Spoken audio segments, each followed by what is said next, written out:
contohnya saya itu tidak kunut lebih dari 20 tahun. Sejak saya SMA gitu ya, SMP bahkan gitu, udah ikut ngaji-ngaji yang sunnah-sunnah gitu tuh udah sering dari zaman dulu gitu kan. Ya, itu udah dibilang bahwa kunut subuh itu bid'ah, tidak ada hadisnya. Itu saya sudah jadikan itu sebagai akidah dasar. Ustaz, di Indonesia secara otomatis kita belajar madhab Syafi'i. Nah, bagaimana jika kita mempelajari hampir semua madhab? Dan bagaimana jika kita memilih, dan bagaimana jika kita setelah mempelajarinya memilih madhab lain yang dianggap paling baik selain Syafi'i? Jadi belajar 4 madhab, Ustaz. Terus kemudian merasa katakanlah, oh yang terbaik ternyata madhab Ahmad bin Hambal. Kemudian dia memilih Ahmad bin Hambal. Bagaimana, Ustaz? Pertama, kalau antum tinggalnya di Indonesia, antum nggak bisa belajar 4 mazhab. Kenapa? Tidak ada gurunya, tidak ada bukunya, tidak ada lembaga pendidikannya.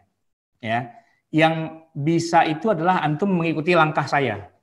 Saya kuliah S1 Fakultas Syariah jurusan perbandingan mazhab karena kampusnya ini punya Saudi Arabia.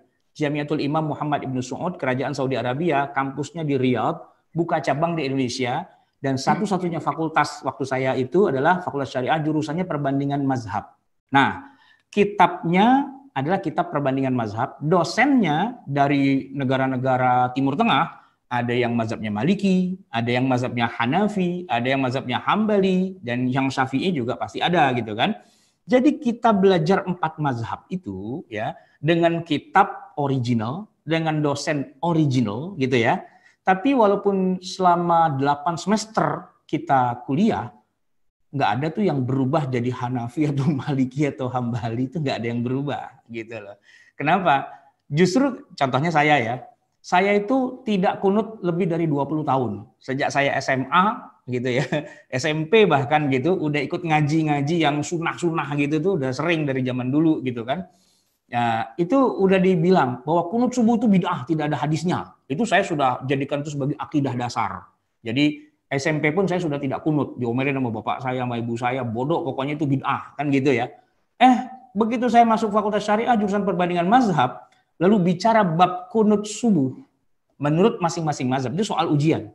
Soal ujian semester 1. Sebutkan perbedaan pandangan para ulama tentang kunut subuh menurut 4 mazhab. Hanafi, Maliki, Syafi'i, Hambali, dan sebutkan dalilnya masing-masing. Gitu loh. Nah, ketika harus menyebutkan, harus serius nyebutin dalilnya, hadisnya apa. Kenapa kok mereka kuat dengan dalil itu, gitu kan? Di situ saya mikir, ini Syafi'i canggih juga ya. Ternyata ada hadis sahihnya. Selama ini saya kira bid'ah, saya kira hadisnya palsu, bohong. Ternyata ini hadisnya sahih. Baru tahu di situ. Nah, sejak itulah saya kemudian balik lagi, kunut lagi. Orang sahih hadisnya itu aja yang ngajarin saya kagak bener, kagak ngerti urusan, main bid'ah aja. Guru yang ngajarin saya itu belum pernah sehari pun kuliah di Fakultas Syariah. Nah, gitu kan. Kita jadi kadang-kadang suka dibohong-bohongin orang tuh begitu masalahnya. Setelah tahu duduk masalahnya, saya kunut lagi. Ya, ente mau bilang bid'ah, monggo silahkan. Tapi saya ketemu loh hadis sahih. Ya, bukan Bukhari, bukan. Tapi Imam Al-Baihaqi meriwayatkan hadis itu dari gurunya sampai kepada sahabat, sampai kepada Rasulullah. Lam yazal yaqnutu fil fajri hatta faraqad dunya. Nabi tetap mempertahankan kunut subuhnya sampai beliau meninggal dunia. Sahih. Terus ente mau bilang bid'ah gitu? Ngaji di mana? Gitu loh. Ini hadisnya sahih. Gitu kan? Nah, kebetulan saya mazhabnya Syafi'i di sini, ya udah saya kunut lagi. Ente nggak mau kunut nggak masalah gitu, nggak masalah. Atau juga nggak wajib kan? Nah, jadi sebenarnya kalau ada orang belajar 4 mazhab gitu ya, kalau benar-benar dia tidak akan pindah ke mazhab yang lain malah gitu. Karena yang sahih di sini, yang kita jelek-jelekin selama ini, ternyata sahih, malah bagus ternyata gitu kan. Yang lain yang kita puji-puji, malah nggak kuat dalilnya gitu. Makanya Imam Ahmad bin Hambal itu tidak kunut kalau subuh. Cuma beliau berfatwa begini, kalau Anda jadi makmum sholat subuh, dan imam Anda kunut gitu kan, maka Anda wajib ikut kunutnya. Padahal dia tidak mensahihkan hadis kunut subuh. Jadi akhirnya kita malah jadi berimbang gitu, belajar 4 mazhab itu tidak otomatis ujuk-ujuk jadi pindah mazhab ke yang lain. Enggak, gitu loh. Tapi dengan syarat ya, ini belajarnya jujur dan amanah. Bukan ente ngaji sama orang yang nggak ngerti mazhab juga, lalu dia memprovokasi aja, pindah, gitu. Bukan. Ini yang profesional gitu loh. Artinya yang ngajar benar-benar orang yang mazhabnya itu dengan kitabnya mereka dan kita perbandingkan gitu loh. Nanti justru kita malah mentok balik lagi. Ternyata yang mazhab kita ini cakep juga ya selama ini. Selama ini kan kita merasa wah ini bid'ah. Begitu kita bandingkan ke sana, balik lagi ke sini, ternyata kita nggak jelek-jelek amat, kita malah bagus ternyata gitu loh. Kayak orang Indonesia ngejelek-jelekin Indonesia mulu, begitu dia keluar negeri ya terus mikir kayaknya Indonesia lebih enak deh, makanan Indonesia ternyata lebih enak. Kan banyak orang Indonesia yang hobinya makanan barat, makanan bule, begitu dia tinggal di Eropa nggak usah lama-lama, seminggu dia kangen tuh sama yang namanya gado-gado, sama nasi padang dan sebagainya kan gitu ya. Emang dasar DNA ente itu DNA Indonesia sebenarnya, cuman ya kurang syukur nikmat aja selama ini gitu loh. Ustaz, sedikit menyinggung penjelasan antum barusan mengenai doa kunut tadi, Ustaz.